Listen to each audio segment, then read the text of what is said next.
Daoud, when I first came here, this sign to me was the most touching part of your whole property. I think it just says so much about the message that you're trying to send and the vision that you're trying to see implemented. Tell us about this rock and what it means and why it's there. Yeah, this is actually our motto, our message to the people who are coming to visit our farm, including Israeli people. This is Jesus' way. You know, Jesus said, love your neighbor like yourself. And if I want to be a Christian, so I have to follow the teachings of Jesus.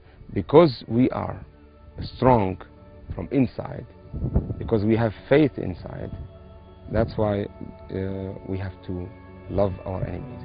It's important to say we refuse to be enemies, and we have it in different languages here, including Hebrew, because we want to show the people or Israelis that here is something totally different. Could you live this story? Could you do the things that you're doing apart from Jesus? No, we cannot. Of course, we cannot do it, because our belief in Jesus Christ is actually the first thing, or the first in our work here.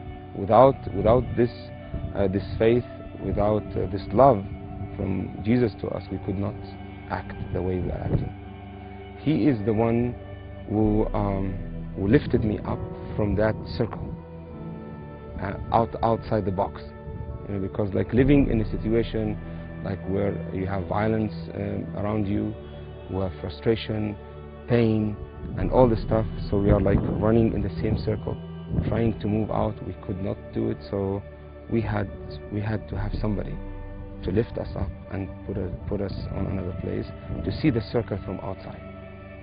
Jesus came to the world to save us, and also to bring love to us, and this love we have to share with other people.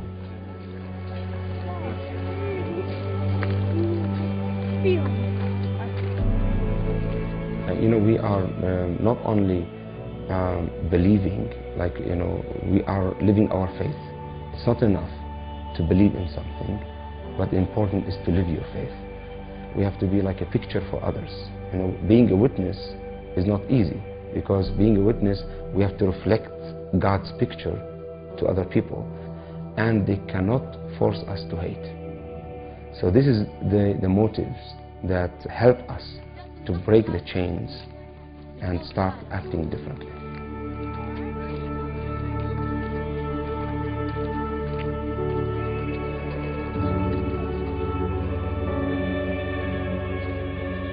You've made the statement that you're called to love your enemies, and that's what Jesus taught us. As you're being persecuted, as your family is being tormented in a lot of ways, how are you responding in love? How are you loving your enemies? We are called to love the people and to love them as human beings. Maybe I disagree with somebody, or I don't like how they are acting against me, but I don't hate them. Very important to distinguish between hating the person and disliking the actions that he's doing. So when people come to us, even in a very radical way, you know, they want to destroy something, or they want to humiliate us, we say, okay, you are our guests. Let us have a cup of coffee, in order to show them we are people. You know? And that's why it's important to read and live the readings. It's not about like talking theories. You read in the Bible, you practice it on the ground. So if your enemy is hungry, feed him. That means you are not acting the way your enemy is expecting you to act. When you act totally different, you force the other to say, okay, you are a human being. And this is how we try to bring the conflict to its lowest level. So the one who is standing in front of me, a soldier, he is also a human being.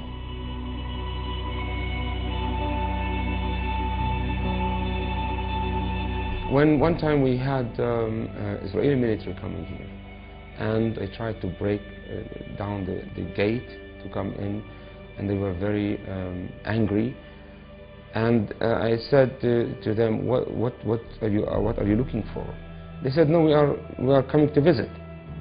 And I said, okay, wow, this is, you are coming to visit me, so the first thing we do before we talk about anything else, we will have a cup of tea, you know, because this is our hospitality, to give our visitors a cup of tea or coffee. Yes. No, we cannot drink. No, let us sit down and you know. So we are, in a way, you are calming them down. This happened last year with our summer camp when I was accompanying the children from here to the roadblock, and the jeep was standing there, you know, thinking what is going on here with the children. And I approached him, you know, and as I was close to him, instead of waiting for him to say something, I shook my hands with him. I said, "My name is Daoud, how can I help you?" And there was a moment of silence because he did not expect me to act this way. And I believe we are not talking by ourselves. It's not like, you know, I got this idea, wonderful. No, it's like God is leading us to say the right words at the right moment.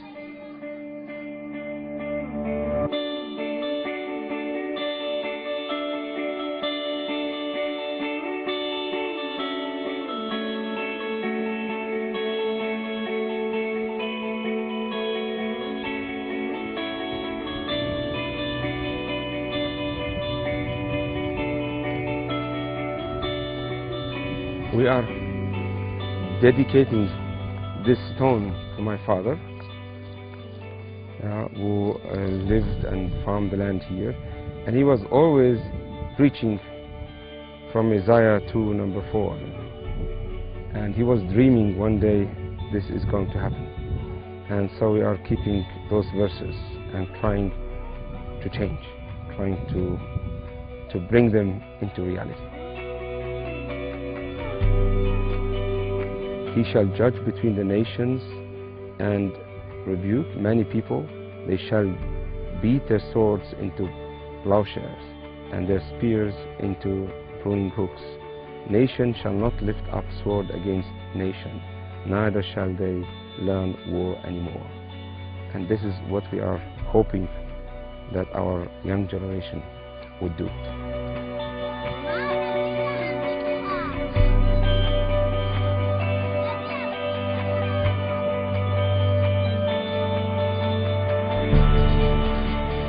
We do mosaic with children, and every child is collecting broken tiles from the garbage. Says, I do my part, and you do your part, and all those parts together will shape the picture. And this is how we want to raise our children in this direction. We want to teach them in a different way, that there is a hope for a better future. I was talking with the children about their problems. And we wrote the problems down and we put them on paper in a can. And we talked about them. It's a burden on their heart, and we need this frustration to come out. Our problem is violence, no water and electricity, and sometimes loss of creativity. Another problem is feeling alone and misunderstood. My problem is that my sister cannot support her studies. My wish is to live in peace, to be archaeologists and pianists. My wish is to go and swim in the Dead Sea and go to Greece and be a doctor to help the people. I wish to bring my family to Palestine. I want to live without fighting and killing. I say, you know, as Christians, we have always a burden to carry. But the burden we are carrying is not more than we are able to carry.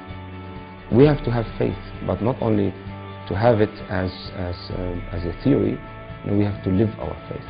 And when we live our faith, you know, we feel the power of God coming back to us. We need to look forward and to focus on our goal. Although we have many obstacles on our way, sometimes we fall down, but we learned how to stand up again. Like Jesus, he went through the suffering of the cross. But it is important to say that the cross was not the end. It was the path into the new life.